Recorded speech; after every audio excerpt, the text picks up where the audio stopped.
have basic health and fitness, good nutrition, because those things affect our quality of life, and that's what we're trying to protect with self-defense. Does that make sense? So if I just worry about, oh, this guy might come up to me and grab me or hit me or take something of mine, and that's the only time I'm concerned with self-defense, and then every other day I'm, drinking a ton, and smoking, and eating horrible food, and not wearing my seatbelt when I drive, and not brushing my teeth, and all these things, those affect my quality of life. So that's part of self-defense. So before we start getting into punching and kicking and all that, you need to kind of realize that's also a big part. Does that make sense? Mm-hmm. Okay, good. If he's freaking out, and it's not going to work. Okay, when you get attacked, everybody goes through this process. We ask a bunch of questions. Who are they? What are they doing? Why are they doing it? Am I okay? What should I do next? Is somebody going to help me? How long is this going to last? All these questions happen in a split second, and it seems to last forever. So the training is really to take the time from when you ask those questions to the time when you act as short as possible. That's the purpose of training. And you need to be doing that every day if you're going to do it. To get my head, or he throws a punch and says, adjust my hand, and my head stays right here, because the one I might get, but then two, I don't have it. Stuck in my flinch response kicked in, and now I'm stuck and glued in place. I did the move. Grahm said that if I do this, I'll be safe.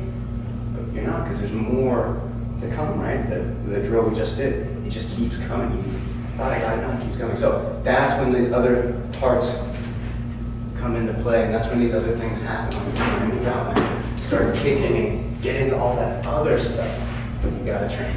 Usually what I see is from people walking from one spot to another. Most commonly that's from the car to a building, or from a building to a car. And this is what you had brought up when you're going to your car. It's a very vulnerable situation, very vulnerable experience that we all share pretty much every day. So this is what I see all the time. Okay, so if I'm leaving a building,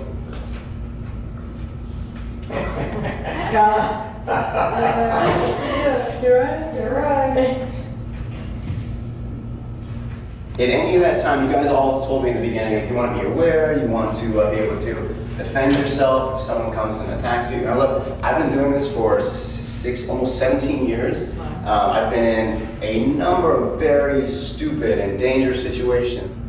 I don't care how good I am. If that's what I'm doing,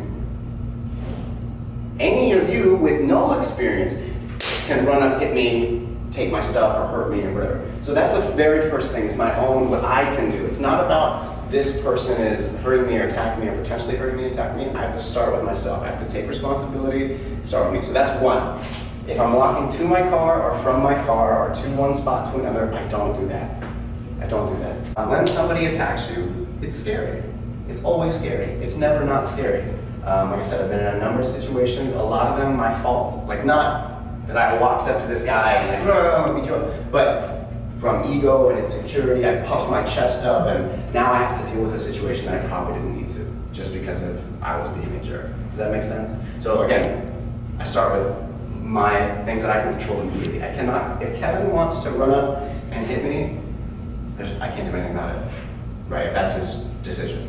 But what I can do is acknowledge my part in that, what I did to incite that, or what I could have done to prevent it, or things like that. So that's the visual stage. So before we say, like, Kevin's a jerk, and he just ran up to me and was like, what are you looking at? Let me ask myself, what was I looking at? Was I staring at him or her? Was I a part of that problem? Am I contributing to my own problems? And most of the time, like, we all do it to a certain extent. So that's the next step in our self-defense. I have to pay attention to what I'm looking at and how I'm speaking, what I'm saying. That doesn't mean that I cower and put my head down, because that makes me a target as well.